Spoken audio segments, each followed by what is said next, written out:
पूड़ी से भी जल्दी बन जाती है सब्ज़ी। मुश्किल से 5 से 7 मिनट लगता है इसे बनाने में। बिना प्याज टमाटर, बिना अदरक लहसुन फटाफट से बनती है ये सब्ज़ी। और इसके साथ में हम बनाएंगे गरम-गरम पूड़ियाँ जो इसके स्वाद को और बढ़ा देंगी। तो चलिए इसे बनाना शुरू करते हैं। तो हमारी सब्ज़ी बनाने के लिए मैंने यहाँ पे 5 उबले हुए आलू लिए हैं। इन्हें आप कुकर में 3 से 4 सीटी आने तक अच्छे से पकने दें। पूरा प्रेशर निकल जाने के बाद ढक्कन हटाकर इन्हें आप बाहर निकाल दें और पूरी तरह से ठंडा होने दें। और बिना छिलका निकाले इन्हें अच्छे से ठंडा कर लीजिएगा। अच्छे से ठंडा करने से क्या होता है, इसका जो मॉइस्चर रहता है, इसके अंदर जो स्टीम रहती है वो निकल जाती है और सब्ज़ी में आलूओं का शेप बिल्कुल परफेक्ट रहता है। आप चाहें तो ठंडा होने के बाद इन्हें 1-2 घंटे के लिए फ्रिज में रख सकते हैं, जिससे ये हल्के से हार्ड हो जाते हैं और परफेक्ट शेप होल्ड कर लेते हैं।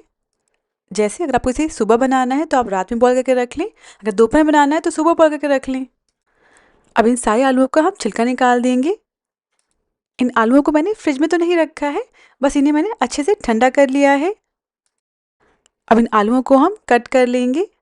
इस तरीके से पहले आधा पीस कट कर लेंगे और इसके बाद इस तरीके से हम इसके 4 से 6 पीसेस कट कर लेंगे। बहुत छोटा भी नहीं कट करिएगा, आलूओं को मीडियम साइज़ का रखिएगा।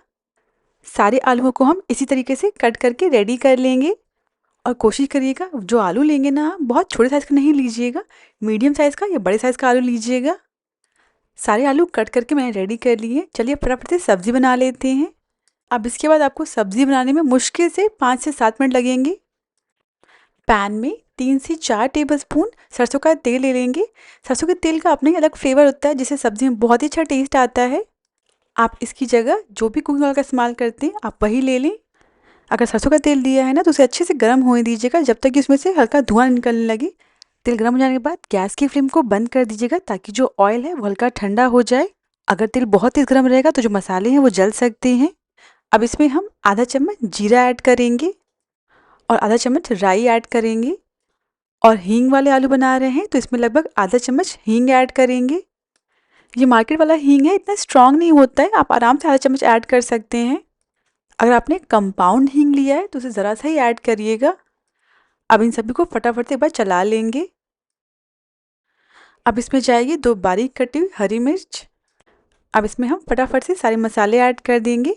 आधा चम्मच हल्दी पाउडर, 1 चम्मच धनिया पाउडर और सब्ज़ी में बढ़िया कलर के लिए इसमें 1 चम्मच कश्मीरी लाल मिर्च पाउडर या फिर आप डेगी मिर्च भी ऐड कर सकते हैं। ये बहुत ज़्यादा तीखी भी नहीं होती है। अब इन सारे मसालों को फटाफट से मिक्स कर लेंगे। अगर आपको लगे जो मसाले हैं वो जल रहे हैं तो आप गैस को कुछ देर के लिए बंद कर दीजिएगा। इन्हें हम 20 से 30 सेकंड के लिए लगातार चलाते हुए भून लेंगे। मसाले अच्छे से भुन जाने के बाद इसमें हम चॉप किए हुए उबले आलू डाल देंगे और साथ ही में स्वाद अनुसार नमक ऐड करेंगे। आलूओं को हम हल्के हाथ से चलाते हुए मसाले के साथ अच्छे से मिक्स कर लेंगे। ध्यान रखिएगा आलूओं को जेंटली मिक्स करिएगा, जिससे जो आलू है ना वो टूटेंगे नहीं। आप देख सकते हैं आलूओं के ऊपर कितनी बढ़िया कोटिंग हो गई है मसालों की। आप ये हींग वाले आलू बिना प्याज टमाटर अदरक लहसुन के फटाफट से बना सकते हैं। सारे मसाले आलूओं के साथ अच्छे से मिक्स हो गए। अब इसे हम 5 से 7 मिनट के लिए लो फ्लेम पर ढककर पकाएंगे ताकि जो मसालों का फ्लेवर है ना वो आलूओं में अच्छे से समा जाए। अब बस इसे हम 5 से 7 मिनट के लिए ढक देंगे। इसे पकाते हुए मुझे लगभग 5 मिनट हो गए हैं। अब ढक्कन हटा देंगे। ढकने के बाद भी बीच में 1-2 बार ज़रूर चला लीजिएगा।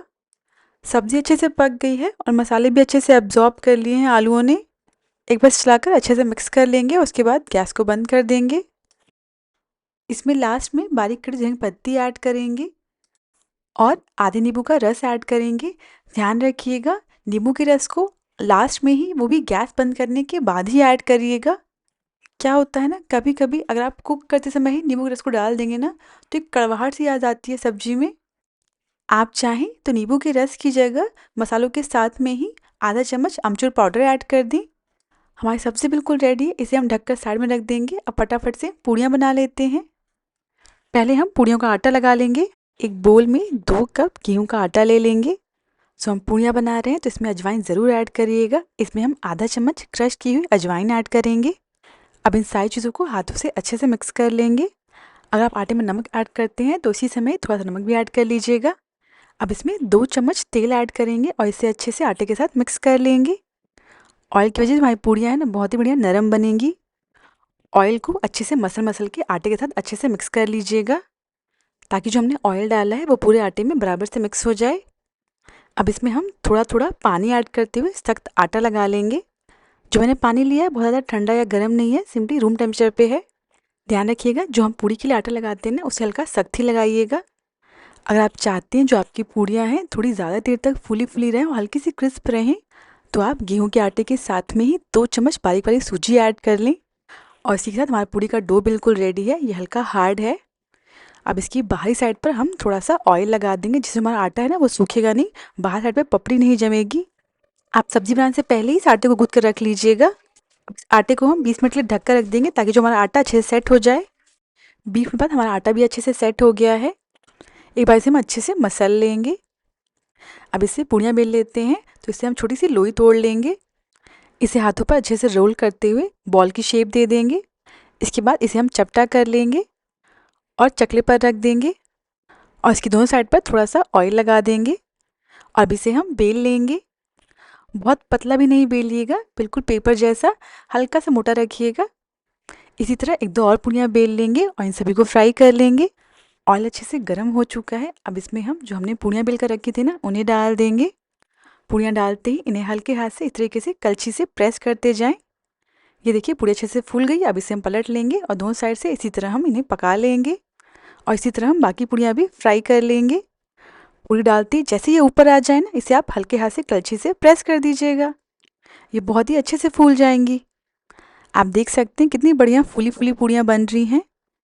ऑयल बहुत ज़्यादा तेज़ गर्म हो जाए तो गैस की फ्लेम को मीडियम कर दीजिएगा। ये जो पूड़ी और सब्ज़ी का कॉम्बिनेशन है बहुत ही अच्छा लगता है। वह बनाकर देखिएगा, आपको बहुत पसंद आएगा। अब बस इन पूड़ियों को हम 1-2 बार पलटते पलटते हुए अच्छे से गोल्डन ब्राउन होने तक पका लेंगे। और इसी के साथ जो हमारी पूड़ियाँ हैं दोनों साइड से अच्छे से सिक गई। अब इन्हें हम कढ़ाई से निकाल लेंगे। आपके पास पापड़ हो तो आप उन्हें भी फ्राई कर लीजिएगा, साथ में बहुत अच्छे लगेंगे। एक बार आप ये हींग वाली आलू की सब्ज़ी बनाकर देखिए, आपको बहुत पसंद आएंगे। अगर आपको हींग का टेस्ट नहीं पसंद है ना, तो भी मैं आपको सजेस्ट करूँगी आप एक बार बना कर देखिएगा। सब्ज़ी बहुत ही अच्छी बनती है, आपको हींग का बिल्कुल पता नहीं चलेगा। इस सब्ज़ी को बच्चे बहुत आराम से खा सकते हैं। गरमा-गरम इन्हें पूड़ियों के साथ सर्व करें, बहुत ही अच्छे लगते हैं। बच्चों को तो आप सिंपली इस तरीके से 2 आलू रख दें, इन्हें हल्का मैश कर लें और इस तरीके से फ़ोल्ड करके दे सकते हैं खाने के लिए। इवन हम बड़े भी इसे इस तरीके से फ़ोल्ड करके खा सकते हैं। एक बार बनाकर देखिए, ये हींग वाले आलू की सब्ज़ी और पूड़ी आपको बहुत पसंद आएँगे। अगर आपको रेसिपी पसंद आई हो तो प्लीज़ मेरे चैनल को सब्सक्राइब करना ना भूलें।